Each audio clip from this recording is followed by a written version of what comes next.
What's going on, y'all? It's your boy Cool Colas here, and you are now tuning into a new video on my channel. But before we get on to the topic for today, I would love for you to do a few things for me. Hit the like button, hit the subscribe button, hit the bell icon so you get notifications for whenever I come out with new content on this channel. And then when you are finished watching this video, leave me a comment below. That way I can get back to whatever it is that you had to say on this topic. For today's topic, I want to discuss something that I think everybody who is pro-black or who is learning the ways of somebody who has the pro-black mentality should understand. I want to talk about the two types of black people that the dominant society hates, and the two types of black people the dominant society loves. The first type of black person that the dominant society cannot stand is the well-to-do black person. Now, this title can be broken down into a few different categories. And to a certain extent, they could even be one and the same. But the first subcategory of this first type that I would peg is the wealthy, financially successful black person. And the second one that I would say is the prodigy, like the scientific prodigy or inventive genius. So the reason why the dominant society does not like this type of black person is because they are signs to the dominant society that black people at some point will become a financial success beyond their control and all of their subjugation. And they have a deep insecurity that these black people are going to be independent and that they are going to wipe white people out entirely. So they're going to be so not dependent on the dominant society and all their inventions and all the things that they have stolen that eventually they are going to just say, we have no need for the dominant society and we are going to get rid of them. White people in general are just going to be gone. So there's a deep rooted insecurity in them and the idea that they need to control black people all the time and make them feel like they are. It's rare when a black person is able to overcome all of these intense circumstances that they have been put in when they've been impoverished and when they have, grown up and not really had anything, or they've been denied opportunities and all this other stuff. So they want black people to be dependent on them. And they're afraid that when they see a black person who is successful or well-to-do, or they see a black person who has invented something, that this will lead to some type of success where they eventually create an independence from the dominant society as a whole. Now, you can kind of see the ways that they act on this hatred for this type of person in many different ways. But the main thing that I see with the second of the two, which is the scientific prodigy that I talked about, is they'll make a really dope invention that will either be something that has never been invented before, or it'll be some type of innovation that makes something that already exists better. And they usually get rid of this person. They end up mysteriously dying somehow, or they manipulate this person and the product and the thing that they've created so that they can make profits off of what they've done to a certain extent. And this has happened quite often in history. So this is definitely not anything that's new. And even if you look at back in the day, there was definitely signs that our ancestors created and invented tons of things that the dominant society, even back then, has taken credit for. And they've created these patents where they were taking ownership of different inventions. I mean, think about it. When it comes to the light bulb, everybody likes to say that was Thomas Edison, when we all know that Lewis Latimer was the person who actually invented the filament, which is what actually powers the light bulb itself. Whereas the thing that they're describing a light bulb as that Thomas Edison so-called invented is just the glass, which is really something very simple, right? So they essentially don't like the person who is a scientific prodigy because they believe that being a scientific prodigy will equal dollars and all types of things. And if they have that amount of money, they're wondering what type of power they're going to be able to get over time. The other person, like I described, was the financially wealthy or successful black person. That was the other person who they fear or that they hate. And the reason why they really don't care for them is pretty much the same, is that they believe that they will be a financial success and eventually create independence from them as a whole. Now, they handle them slightly differently. And the reason why they handle them slightly differently is because they believe that their insecurity with this type of person is so deep because they're already at the money. Whereas somebody who invented something, they may not be well off just yet, right? But somebody who already has that money, they're just steps away from creating independence from the dominant society as a whole and being able to create that same thing for other people who look like them. So the dominant society is so insecure. They believe that well-to-do, financially successful black person is actually going to do something codified and help all black people so they can all do the same. They, in their mind, have already thought about that. Despite the fact that in a lot of these cases, when you have a black person who is very successful financially, they a lot of times still capitulate to their agendas. And what's funny about that is, even when these black people have proven that they are buck dancing Sambos, they're still afraid that they may turn, right? You know, they still are afraid that they'll pull a Michael Jackson or a Prince where they'll get a lot of money from making white people comfortable, right? And then all of a sudden they're going to kind of flip the script on them, right? And we can actually look at certain examples where this has happened. So think about Tyler Perry, for example. Tyler Perry has shown in every single way that he likes to buck dance and he makes a ton of money, right? You know, he's pushed the jab, you know, back at when the pandemic was going on in 2020, you know, he talked about how he did not want to teach his son about racism. You know, he talked about that as well, too. And everything that he said, you know, just from a personality standpoint shows that he is definitely off code. But when it was time for him to start putting in some bids to try to buy BET, notice that they weren't trying to give it to Tyler Perry. And I think Tyler Perry financially could have actually bought that. Him and Byron Allen. But the point that I'm trying to make about them is that they know that despite the fact that these people are buck dancing and doing everything that they can do to show that they are on their side and genuinely mean it in a lot of cases, they still are nervous that they may flip the script on them. The next type of black person who they cannot stand is the pro-black black person. Any black person who has pro-black ideals is all about black empowerment, is all about putting black people first, be one, as we say quite often. They are another type of person who they hate. You know, the Malcolm X types, the MLK types. Those are the types of people who they also do not like as well, too, because a lot of times we identify the bullshit. We're able, as I've said before about pro-black society, we're able to see the big picture. We don't look at things that are thrown in our faces because a lot of times we know that the dominant society does these things out of deceit. We are able to see the big picture and know that there are a lot of agendas and a lot of things that they are trying to do in order to oppress, disenfranchise, and tailor black society and to be able to control us. And we call those things out. So they're afraid of people who are like us, the pro-blacks, who ultimately see that black people have been oppressed, black people have been treated terribly, black people have been stolen from, and all these other bad things have happened because of the things that they, the white supremacists, have done. They do not want us to speak about this. They do not want us to inform other black people who are unaware. They do not want us to teach our kids about these types of things because eventually they're going to have to, at some point, deal with kids, children who are going to grow up into adults who are going to have similar or the same mindsets that we do as well, too. They want us silenced. They do not want us to talk about when the dominant society, do certain things to us. They do not want us to talk about their deceit. They do not want us to talk about history and what has happened and how it's still in the present. They don't want us to talk about racism. They don't want us to talk about anything that's going to rock the boat and is going to stop them from trying to do the stuff that they're trying to do, which is ultimately to control and tailor black society.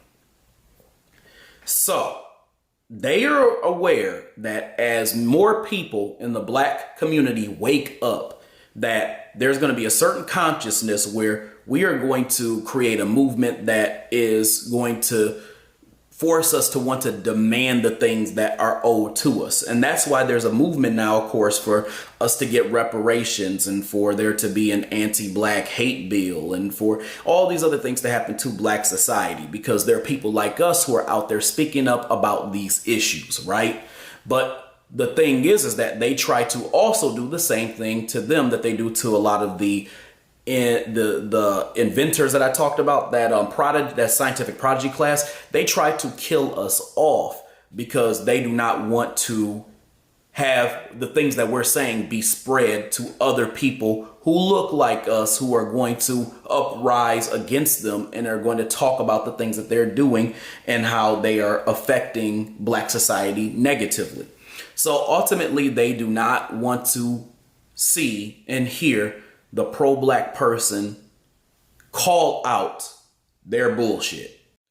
Even when you look at movies like Leave the World Behind, this is a good example of everything that I'm describing. You had two characters who literally were the tropes that I had just named. You had the character who was well-to-do, which was played by Mahershala Ali, and then you had this black woman who was very pro-black, who was his daughter. Now, in the movie Leave the World Behind, they essentially were giving the white supremacists a playbook on how to deal with black society. And so that's why you saw in this movie that when this white family had gone on vacation and they were staying at this black man's very nice, pristine home or vacation home in New York, why they were questioning him. So they basically show the dominant society how if you are around black people and something seems abnormal or off, which in this case is a black person being well-to-do or financially stable or to be financially wealthy, that the first thing that you should do is question them and maybe even make the accusation that it is not theirs, but they have it somehow because maybe they stole it or something to that effect. There's a level of skepticism that you should have. And ultimately, they also tried to project that the pro-black person is also onto them, which is why they kept showing that this Ruth character was always talking about how, we can't trust them. Mama said we can't trust them, yada, yada, yada, yada. But notice it also embodied the behavior that I said that both of these two tropes also embody as well, too. Notice that the pro-black woman in this case was very skeptical, and she brought up all the agendas and the things and the ways that they behave as the dominant society. Whereas the well-to-do black man was kind of, telling her to kind of keep it cool, keep it, like don't get into all this stuff. He was kind of dismissing her to a certain extent. And the reason why he was dismissing her was because a lot of times that well-to-do black man really doesn't want to rock the boat too much. They may or may not have a little skepticism, and sometimes they may even be in on it because there are a lot of celebrities, for example, who get a lot of money and get a lot of financial success because of the fact that they have capitulated to what the dominant society wanted them to do. They brought into their agendas and they are portraying the things that they want to be portrayed about black society through them, and they have been willing participants in it. So he kind of was playing that role up by being somewhat dismissive of what his daughter was saying. So movies like Leave the World Behind actually embody this trope that I had just discussed. So they really just don't want to see these two types of people be able to flourish, because ultimately they know that these are the types of people who are going to be making the changes in black society. Now let's talk about the types of black people that the dominant society does like and why. Now, let's be real. The dominant society does not like any black people whatsoever. But when I say like, what I mean is who do they intend to use and enjoy using? So the first type of black person that the dominant society actually likes is the buck dancing Samba. Now, let's be real. The whole Samba gimmick is like a spectrum. It comes in an array of colors. And when I say colors, I don't mean skin. I don't mean race. I don't mean that. I mean in the way that it looks and in the aesthetic. So let's talk about the different Sambas that the dominant society actually likes. The first type is the old Negro. They love old Negroes, and they mostly love them because they know that they do not want to rock the boat. If anything, they will become their political shields and they will sit there and they will bug dance for butter biscuits and for catfish nuggets and all this other shit. This is especially true when it comes to the old Negroes in politics. I mean, all a white presidential candidate has to do is show up to a church and shuck and jive with the rest of these old bastards, and they're cool with it. They don't even really care. And the dominant society knows that. They know that they are not really a threat because they won't even provide resources for their kids. All they want to do is have a peaceful life, like I just said before in the previous video. So they know that they are one of the main Sambos whose undying love they are going to be able to win over. The next type of Sambo that they really like is a Tether. They know that they can use other black people from the diaspora who are off code as foot soldiers to do their bidding. That's why a lot of times you see a lot of these political shills, like, for example, Candace Owens, who's a Republican shill, who gets into certain spaces and they talk greasy about black society. What they do is they use these tethers in order to say really disrespectful shit about foundational black Americans or black society as a whole and be their spokesperson. So in other words, these are the words that they want to say, but they say it through a black person so that they aren't hung for the things that this black person said. And or they try to say the same thing as this black person.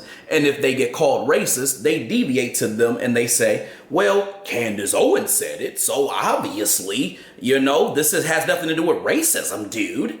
They're going to say shit like that. So they love a Tether who will come over here, who is off code, who has no camaraderie with black society, who doesn't give a damn about us and is ungrateful as shit because we're the ones who actually advocated for their asses to be here. And they get them to turn completely on black society. And they know that all they have to do is offer them a few benefits and a green card, and they're going to come over and do exactly what they wanted them to do. The next type of Sambo who they love is the Shea Butter Samba.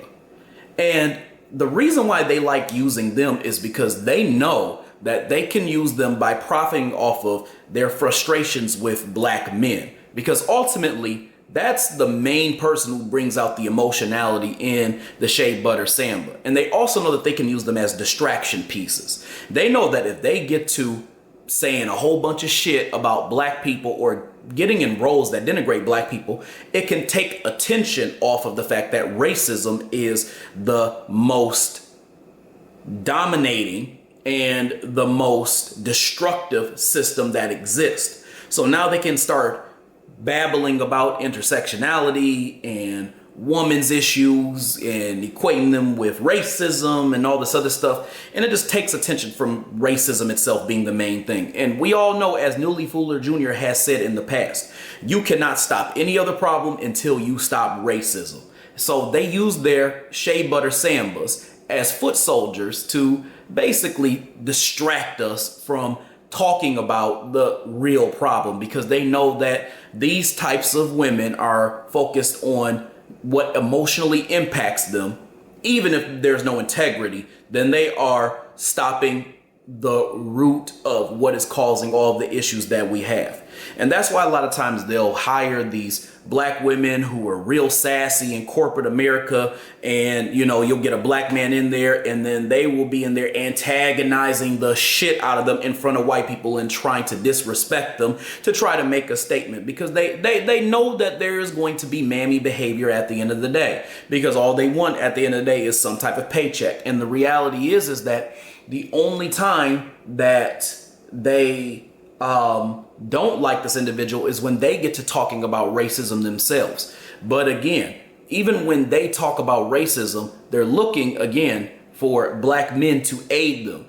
But at the same time, they're really trying to just throw shit at the wall and see what sticks. So then it becomes a ball of confusion, because usually when the Shea Butter Sambas feel that they have been victimized, they don't just say racism, racism, racism. They also say it was because I was a woman. It's because I'm a black woman combined. And they'll start kind of throwing all these other things at the wall again and seeing what sticks. But they were the same people who were sitting there mammying it up. So Again, they really like them as well too because they can use them.